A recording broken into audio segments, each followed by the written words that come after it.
to A Bit of Insight with Lisa Mosbey. I'm your host, Lisa Mosbey. And you know what? Today we're talking about money.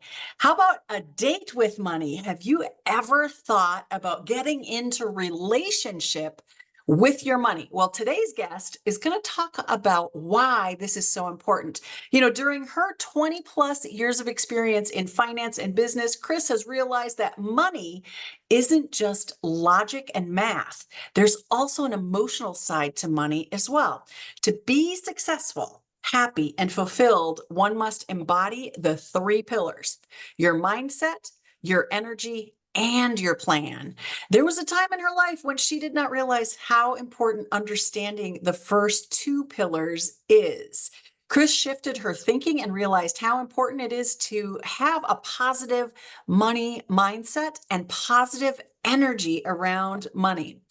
So, Kris is on a mission to change how the world sees money. By helping one family at a time, she will navigate this journey of continual learning, growing, and creating a more abundant lifestyle. She'll come alongside you to do all of those things. So, please welcome my friend, money coach, Kris Rodriguez. Kris, thanks for being here with me.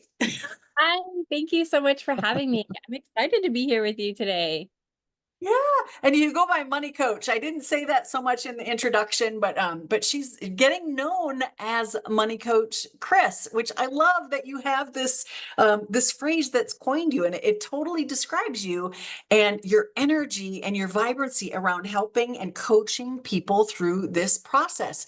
So I want to kick this off with, how did you get to where you are now? Like, give us a little bit of background. Like, how did you get to this place of being known as Money Coach? So that's actually a great question.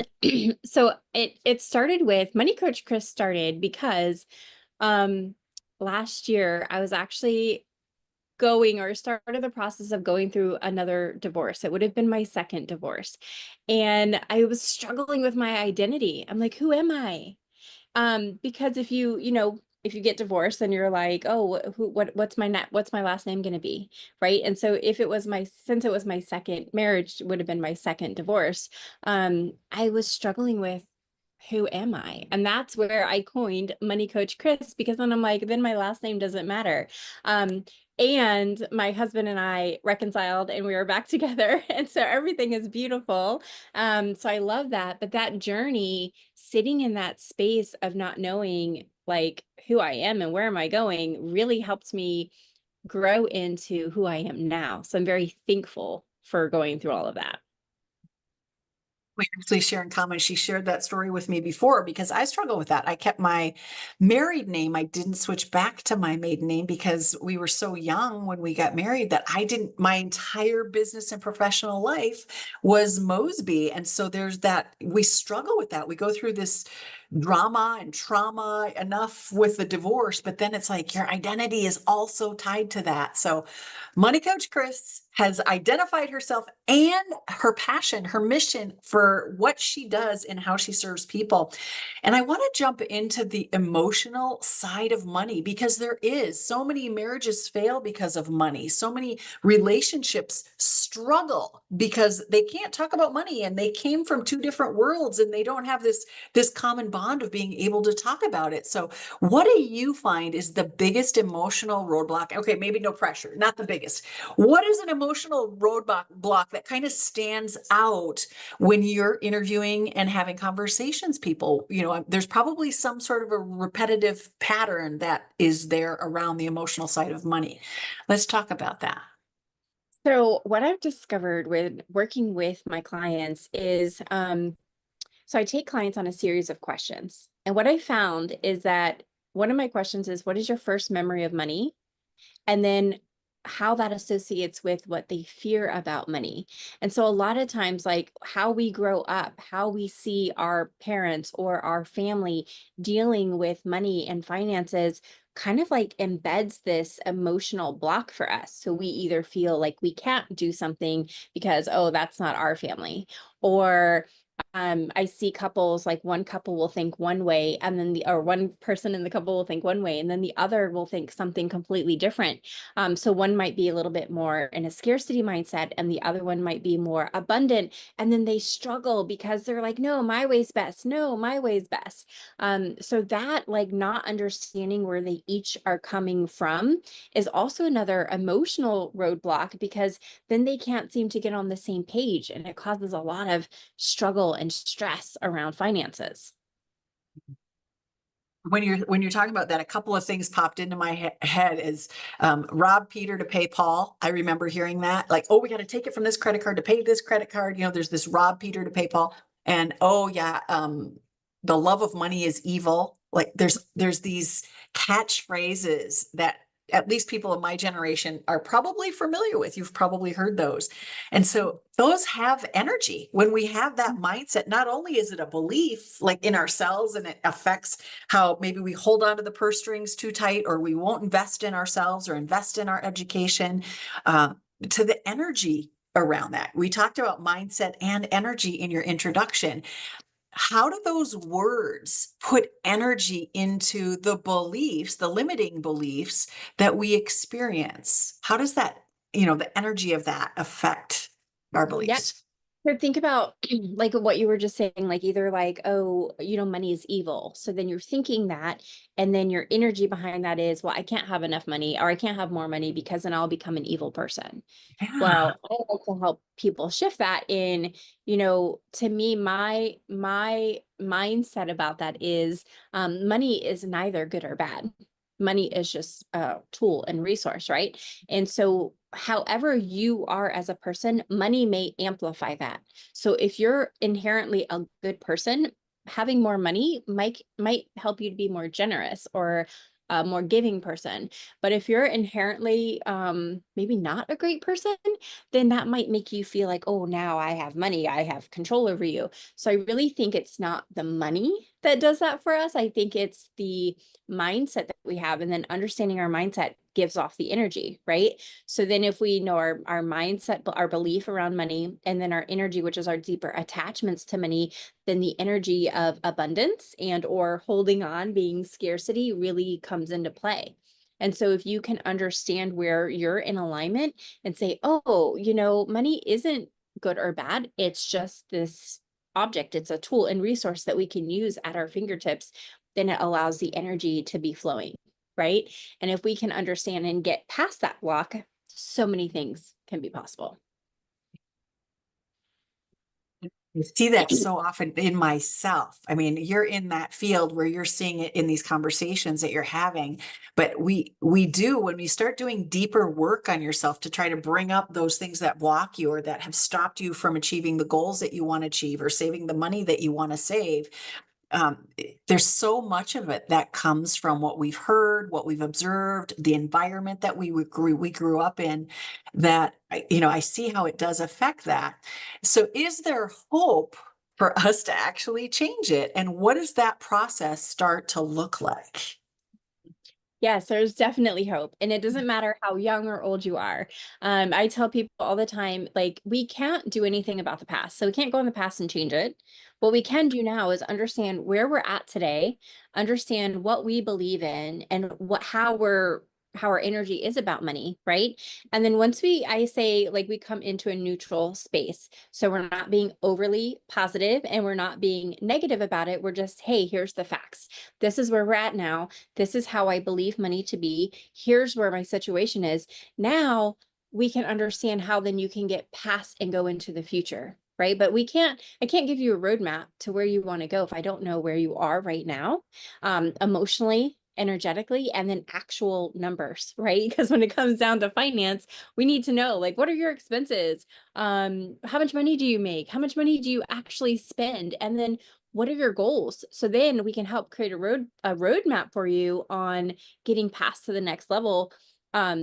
Understanding how you align with money, then there's a way that we can move forward with that. so much emotion tied to money, and we have to take the emotion out of it. I love that you always say that. I've heard you say it so many different times when I've listened to you speak, and that is, you got to take the emotion out of it. Let's get down to the facts, and these are the facts. Those stories, those cliches, those I don't know what you call them, those phrases that we use are not facts. They're stories that we've told ourselves that have developed our belief system, and we need a new belief system. We need to tell ourselves new stories. Uh, and part of that comes with the plan. I know that you dive into those different pieces of the mindset and the emotions behind it, the stories they've told themselves. How do we step into the plan? Like, I know you deal with all that stuff first and then you get into the plan, or is the plan that's the first piece of the plan and then we get into the actual numbers? Tell us more, kind of give us more of a feel, like what can somebody expect to walk through when they're reestablishing a healthy relationship with money? Yeah. So I want to say first, it's difficult. I've actually had clients tell me like at the end, not in the beginning, but they're like, "Oh my gosh, I thought this was just dragging on because you just keep asking me question over question." And I just like, what does that have to do with money? And once we get past that, because that is the first step of it, the first half of my whole program is understanding your mindset and your relationship with money. But once we understand that, then I help clients to actually go through and create rules and boundaries with their money. So if you, anything that you know about money, and I know you know a lot of different people in the financial industry, there's 27 different ways to do something, right?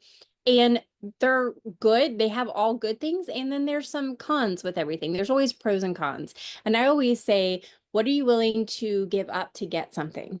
Like, what's that risk tolerance? It's not just your risk in the stock market, but anytime you get something really good, you're giving up something. So what are you willing to give up in order to get, right?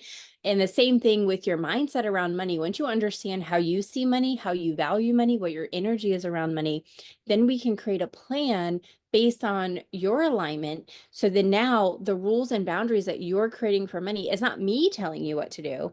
It's you discovering for yourself, oh, that will work for me because I believe this way about money. So then now you're creating consistent rules and boundaries. So you're creating consistently disciplined habits for yourself that you're going to stick to, right? And going back to neutral, I help my couples also be able to have healthy communication around money. So this is where the dating your money comes into play. So not like having a financial meeting, like, hey, that's boring. Like, oh, I have to talk about finances with my spouse. Like, who wants to do that? Nobody. It's not fun. Not even my husband. He hates it. But now we're dating our money. So we're setting aside a date night, right? And we're going over, I have an agenda. So that people that are like, I don't even know what to talk about, I have it created for you.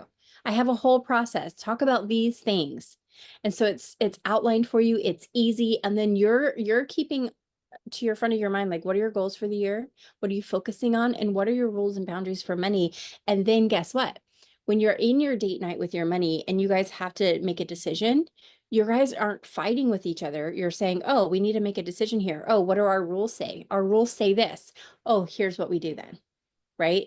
But if you're not creating those rules and boundaries, then it's, the person that's more abundant struggling with the person that might be more in a scarcity mindset, and you're not agreeing, and then you can't go forward. But if you can agree from a neutral place and then create this information for you, then it's all set. You don't have to struggle or fight about it. Each person in the couple, they each have their own, like they do it themselves and then they come together and compare notes and try to create a master list? Is that how you do it? So we work together. So every couple's going to be different, right? So, Yeah.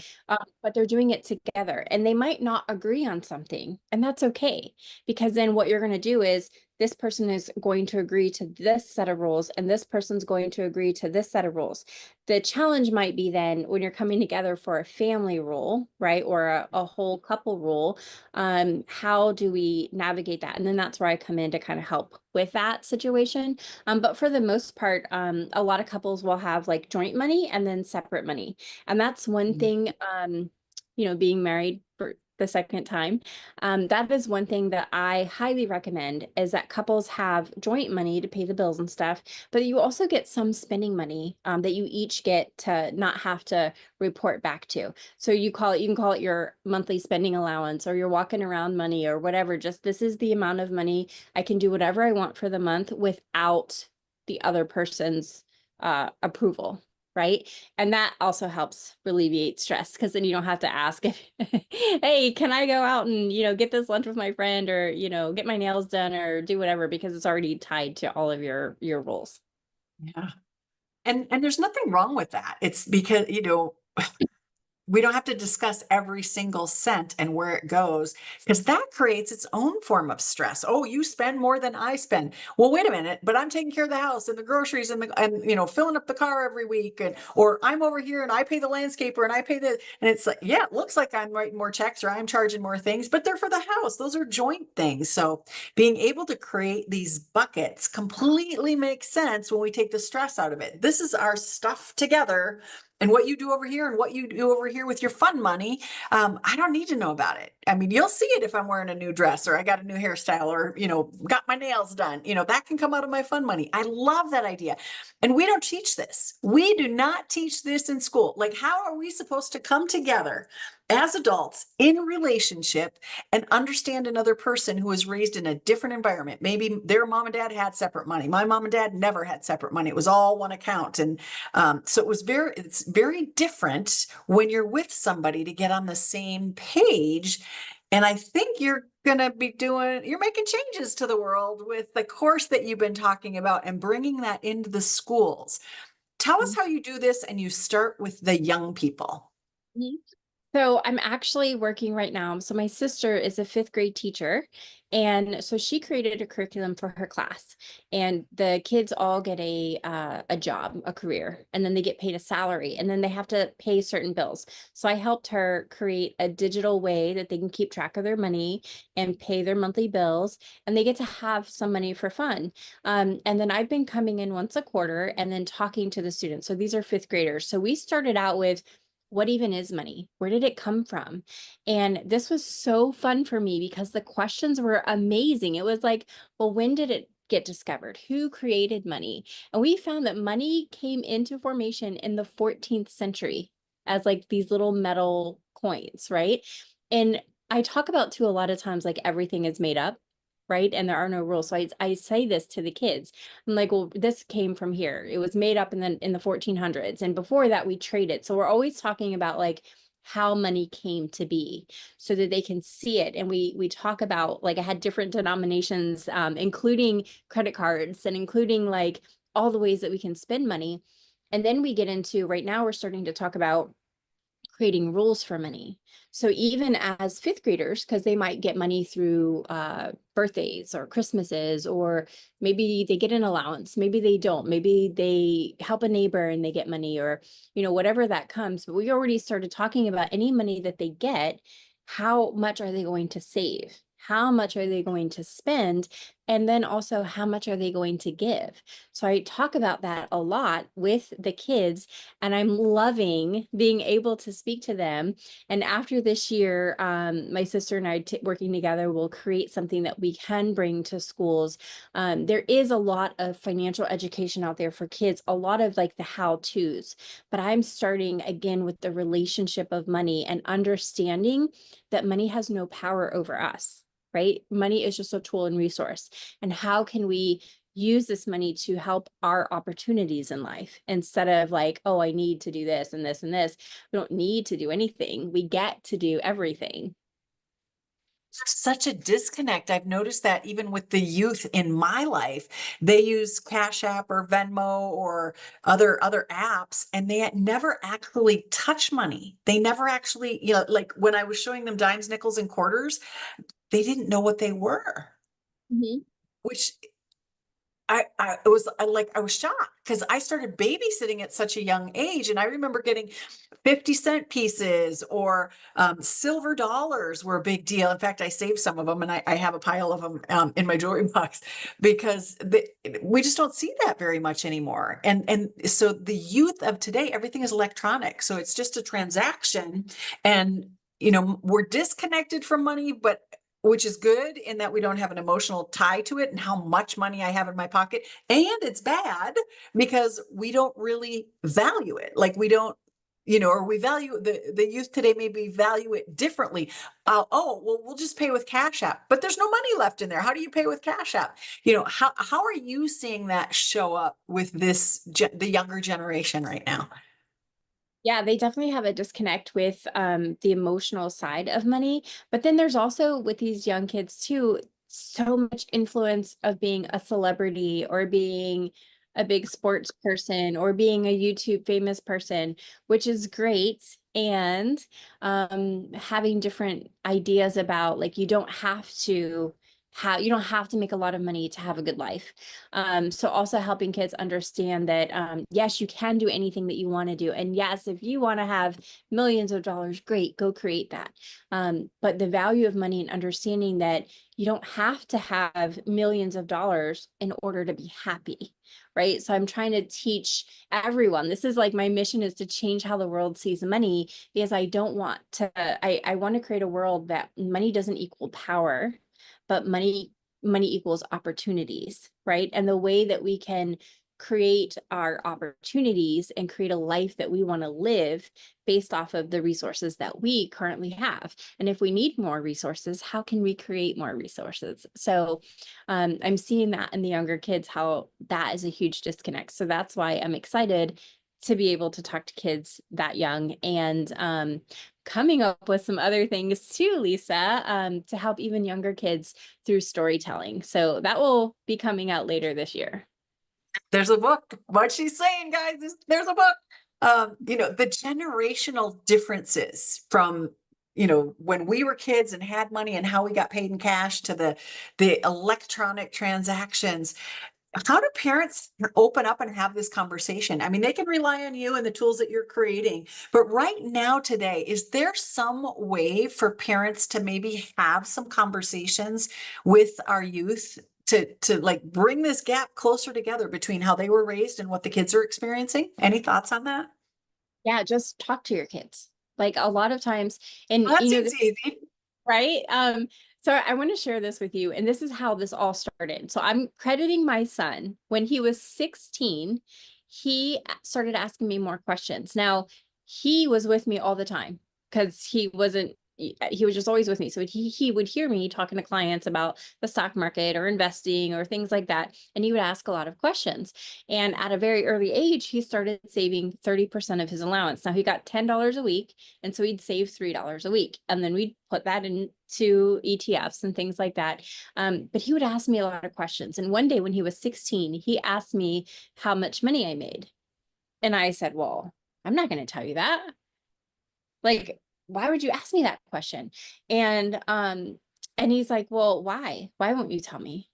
And I said, well, I don't know, because that's what I was taught. I was taught that you don't say that. You don't talk about how much money you make, especially in a blended family, right? You don't tell people what you have. And then he said to me this most important thing, and this is where everything changed for me. He said to me, well, Mom, like, if I don't know all the facts, how am I supposed to know exactly what to do? And I was like, okay, I got you. So I'm like, you know what? Okay, well, this is how much money I make. And keep in mind, I own a business. So this is the revenue that I bring in, and then my expenses are this much. So since that moment, he's going to be turning 20 this month. So over the last, several years, we've been talking about that. And then actually like opening up. So my biggest thing to parents for young kids is to actually talk about money. Now I understand, and it's a balancing act, if you will, but I'm not saying that you have to tell your kids exactly how much you make or exactly how much money that you have, but be open to saying, hey, this is the range that we're at, and this is how much our household costs and expenses, but being very open about that. And also teaching the kids that money, like personal money, like you don't want to sit there and go tell all your friends all the money that you have, right? But it's okay to talk about like, hey, this is what I've experienced in my life, and this is how much it cost. And I was also very mindful when my kids were younger because they would ask for like, hey, can we go do this? Can we go do that? And then I would say, no, we can't do that because I made some poor decisions earlier in my life. And so now I have to pay for those. Right. So I'd be careful to say things like that because our kids are going to learn from us. So have parents share the things that they messed up in, have parents share successes that they've had. And it's okay for parents to say, hey, we're starting this path right now. We didn't know enough then, and now we're learning. So in my course that I'm doing, I'm teaching that. Because ideally, I want to really impact our kids because then they can grow up and really be the change that we want to see. And I know my mission will take decades to actually come to fruition. But even in my book series that I'm going to be have coming out the end of this year, I include a workbook for parents to help parents really understand how to talk about money with their kids. Because what I've also realized, especially working with my sister's fifth grade students, is that the kids only know from what their parents know. And so I want the parents to be included in learning about money with their kids. And because we're in a different world, money's different today than it was when we were kids too, like you just Yes. said. Yeah, it really is. And one of the things that you had touched on earlier is you said something about abundant versus scarcity mindset, abundant versus scarcity mindset. And I think having these conversations with kids, sometimes we go, oh no, honey, we can't afford it. And that's very much a scarcity. I remember hearing that all the time. And you don't think there's any harm being done by that because well, we don't have the money right now. It's not a big deal. We'll go to the beach next year, or we'll go to the beach, in a couple of months, or, you know what, maybe you'll get those shoes at Christmas or for your birthday rather than right now. But we flippantly say, we can't afford that. And the kids start to hear that and they start to develop this scarcity mindset. How do we avoid that and make sure not to be bragful or boastful about how much money we have and telling them a number and all of those things where they think they're rich and there's an unlimited source and we just go pick it from the money tree in the backyard. But how do we create a balance between this abundant and scarcity mindset with kids today? Yeah. So I love when parents talk about their goals as a family, including their kids in there. So let's say that the family has a goal, or it's part of their rules and boundaries that they're going to go on a large vacation every other year or once every 5 years or whatever that is, right? But having goals, and I would love if they could be listed somewhere like in the kitchen or something that everybody can see, because then when it comes time to saying, oh, a kid wants these shoes or they want whatever, then the parent can just say, oh, okay, if we got that right now, that means that this other goal that we're working for is going to be delayed. So which do you choose? Like allowing the kids to see like that, instead of getting things instantly, like why can't I think of that word? Delayed gratification, right? I So was going instant gratification. yeah. So and that's a lot in our kids today, is like everything is instantaneous, right? We can get everything, even as adults. I'm like, oh, I don't want to go to the store for that. Oh, I can have it here tonight at 8 if I go on Amazon Prime. You know what I mean? But delaying those. So having parents understand what their goals are, but talking to the kids about that, getting on the same page. What are our goals as a family? And then when it comes time to we can't afford something, you can simply say, hey, if we get that right now, then that's going to further delay this. Or, when we went over our family planning, our spending plan, we didn't allocate for that this time. If that's something that you'd like, we need to refigure how our spending plan looks. I am very careful also about using words like, I don't like the word budget. I know a lot of people like budget, like, hey, let's create a budget, but I like the word spending plan, because a budget even can be limiting. Like, oh, I can only spend this much money, or I can only save this much money. But what if you get more money? Then what does that look like? So I like creating spending plans over budgeting. And I always try to use my words very carefully. And sometimes I'll slip into that scarcity mode too. And then I'll catch myself. I'm like, oh no, I didn't mean to say that. And this is a trick for parents too. Like, let's say, you want to go to the beach or vacation, or let's say your kids want to go to Disney. And Disney these days, I mean, just for a family of 4 for a weekend, I think is at least $5,000. So instead of saying, we can't afford that, say, I know that we really want to go to Disney. And right now, our budget for our vacation is this, or our plan for our vacation is this. So maybe there's something else that we can do. But if you say, but like if you say, I want to go to Disney, but I don't have the money, instead say, I want to go to Disney and I have this much money. So what else can you do?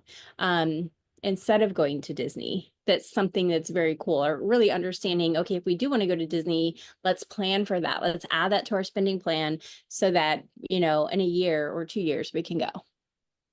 Actually, I know I had a niece who did this. She created a chart and it's like, okay, this is how much we have set aside. And oh, this week we added this much dollars to the account. And this, like, oh, I asked grandma and grandpa for Disney dollars. So I'll have my spending taken care of when we get there, and then the kids get to participate. It's like, here's how much you have for your spending, and here's how much you have for your spending, and here's how much closer we are to getting our passes to go to Disney. And it can be a chart on the refrigerator, and everybody can be involved in that. And the reward, the payoff for doing that is just like the kids are invested in it. They get the value of it. And I think it just makes it that much more special when you can do it together as a team, and it's not just mom and dad paying for it and the kids get any and everything they want. How is that helping to develop them as human beings? Where does the personal growth come in for causing them to be responsible and planning and, setting goals and achieving them? There's so many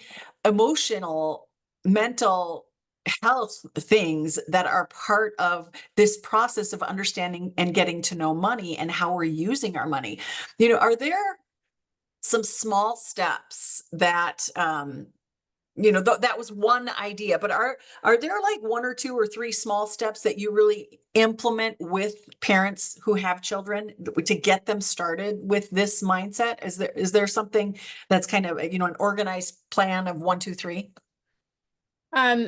So when you're starting to teach the children, the first thing is to talk about money. Have them be part of your money date night, if you will. And include them, maybe not in everything, but in some of the things. And just like you were mentioning, like, hey, we have this goal, we want to go to Disney or whatever vacation you want to go to. The biggest things with kids, the thing I see that kids want the most is either go and hang out with their friends or Chipotle, Chick-fil-A, like all the food. They don't want you to, right? So they always want to go out with their friends or get the Starbucks or get whatever it is. So if you can say, hey, if we spent this much money, if we did go out and we did this thing, then that's going to come away from our goal, our budget over here. But really getting the kids understanding what money looks like. Depending on how old the kids are, the other thing I do is if the parents are funding, let's say that they have to give the kids lunch money, or they're in an activity and they have to pay for that, and they have to pay for the equipment that goes in that activity, things that the kids have to pay monthly. One thing that a parent can do is pay an allowance to the kid. Now, there's people say, oh, but I don't want to give my kids an allowance because they should just be doing everything. And I'm not saying to give them an allowance for being part of the family, but just give them an allowance that's going to allow them to pay for all the things that you're already paying for them. And what this does is the kid's going to get the allowance. Now, this is more ideal depending on the maturity of your kid, somewhere between age 12 and up. Right. But it can even be done a little bit younger for like things that, like, if the parents is already spending $20 a week or a month on, like, going to Walmart and picking up a Hot Wheel or picking up a Barbie or whatever, giving a kid an allowance of what you already spend so that they are responsible for paying for these things. Right. And then that way they understand, because if it's coming out of their pocket, usually they spend less, they're more aware. So as early as they are able to understand money. So I have a nephew who's 7 and I have a niece that's 7. They're twins. My nephew is very, like, he doesn't like to spend his money. right? And so he'll say, "Oh, can you get me that?" But if he has to spend it, he won't get it. Does that make sense? So if Yeah. you're, yeah. So one thing I like to do with parents is if they're already spending money on their kids, give that to the kids as an allowance, but then make the kid pay for the things. And then what's ever left over, maybe they get to keep. And then they can invest it. They can buy something, whatever they want to do with that. But it allows the kids to start having the responsibility of having to pay for things. Yeah. It's not payment for being part of the family. It's an education that they don't get in school. So this is your money education. It starts at this age in our family, and this is what you get for it. And you can set the boundaries. You can actually create the outline of here's how it's going to work. And I love that idea. So they have Yeah. their own date with money, their own understanding of it. Yeah. And the other thing I love, so now let's say your kids are older. Right now, if once your kids are 16, you can add them to a credit card. So as an authorized signer and user to your credit card, and then they can have a credit card. So I did that with both of my kids when they were 16. And then they're learning how to credit card responsibly. So my role with my kids was you have this credit card, and if it's something that you need, like my daughter was in musical theater, so she was always out. So you needed to get food, here, you get your food. I cover that, right? But if it's something that you wanted, like my son always wanted to buy stuff on gaming stuff, well, then every Friday you'd have to pay me for that, right? Oh, So that was our role, and it's taught my kids even how to use credit cards from a very early age. Right. And then as they grow, then you kind of let go of the reins so that they feel good and responsible, that now that they understand how credit card works, they understand how to pay bills, they understand the responsibility of money. But if we just let them go off and never teach them that, then that's where the dangers can come into play. you see kids getting out of high school, out of college, and they have these ginormous credit card bills, and it wasn't all being used for school. It was used for a lot of other things. Can you set a limit on that? Just out of curiosity, can you say they can spend up to $100 or some sort of a limit so they don't have an endless supply of credit card opportunity? Yeah. So it depends on the credit card carrier. Like I know at Okay. Amex you can do that, but other carriers maybe not. But you can limit. Like I have, all kids are different, right? So my daughter has a different limit than my son, and just helping them with different things like that. So you do have to kind of watch that, because sometimes credit cards will just automatically increase your limit. Okay. But you can in the beginning limit that just by saying, hey, no, I only want this much on the credit card. Or Amex allows you to limit each card Each differently. card. Yeah, I do remember that because I had employees on a business card, and they, those that were traveling for travel expenses, they could put it on the company card instead. But everybody had a limit for, and no alcohol. Yeah. And I wanted to say one more thing, because this goes back to the kids and just you and your partner, right? So the biggest thing that I see when I'm working with, whether it's couples or families, is the judgment that comes into money that was spent, right? So instead of judging, so when we're having our money date night, I try to say, hey, we can't go back and change whatever we already did, right? But instead of being judgmental, just be curious, like asking questions like, well, was that purchase in line with your goals or values? Was that a need or a want? And so you're not being judgy, you're just asking questions so that the other person can discover what's there for them. Right. Yeah. Yeah. And that's really important, not just with your kids, but also with your spouses, because then what might happen is they might start hiding stuff, or they might not want to, they just feel ashamed of whatever it is that they're spending money on. Right. But once you can come into the space of in a non-judgmental way and just, hey, I'm here for you. It was already spent. We can't go back and change it. We can't, get mad at it or anything. We could just move forward. So that's the big thing that I say. Don't be judgy. Yeah. You jumped over my question. It was, are there any common money mistakes, maybe a couple that you would like to share with the audience? And I think that's number one is don't be judgmental of how spending happened, and don't hide it. Like Yeah. there is no shame. We're a team. We're in this together. Let's have a conversation, and I will keep it zipped, keep it zipped. I won't judge. Hopefully both parties can agree to that when they step into that. So number one is no judgment where other spending is, but let's have a conversation about it. What are other common money mistakes that we can share with the audience? Money mistakes. So if we look at, well, obviously, judging and talking about it, I think the mistake of not talking about it. One mistake is people just like put their head in the sand, like, especially if one spouse does all the money stuff and the other one doesn't, like, oh, my partner does that. Well, I think that's the biggest mistake. You both should know what's going on because you never know when something might happen, or even if something doesn't happen, you can both be aware what's happening, what's going on. A lot of times I'll see if one partner is really on point with the money and the other one is not. Well, when I'm in a meeting, because I make my couples come together to the meeting, then the one is just sitting there like, oh, I'm like, I need you to understand what's happening so that you can have a voice. And then that way the other person doesn't get angry or frustrated because they were able to be part of the conversation. So don't put your head in the sand, be aware, look at your money. That's the other thing. Like, go through and check your statements. This is the thing. I see it more actually in people that have a little bit more discretionary income. They're not checking their statements. And so they're not seeing that something was charged twice or something that they're paying for, and it just keeps going and going, and they're not even using it. Well, so that's where a lot of wasteful spending comes, by not checking. So that's really what I'd say. Yeah. Non-judgment, have communication, don't bury your head in the sand, and both parties need to show up. And it's not I think the other thing that I would add to this, it's not a competition. If you make more or I make more, it's the pool. We're talking about the pool of the money and how we're allocating that pool of the money to his, hers, whatever, the two adults in the relationship, and then the children in the relationship, and then the household in the relationship for the family. Like, there's these buckets. And there's no judgment. The money comes into the pool. Everybody contributes. Even if, people always say, well, she's a stay-at-home mom. She didn't work. And it's like, are you kidding me? I never had kids, but I have babysat and I know how dang hard that is, and having to take care of the clothes and the grocery shopping and oftentimes the wife is the CEO of the house and takes care of the bills and managing a budget for the house.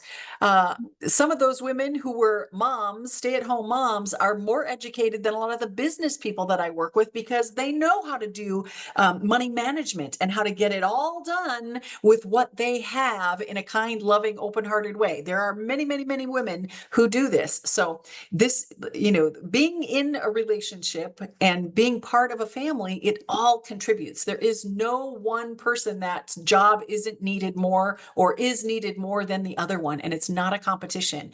We're in this together. And I think that that's a really important distinction.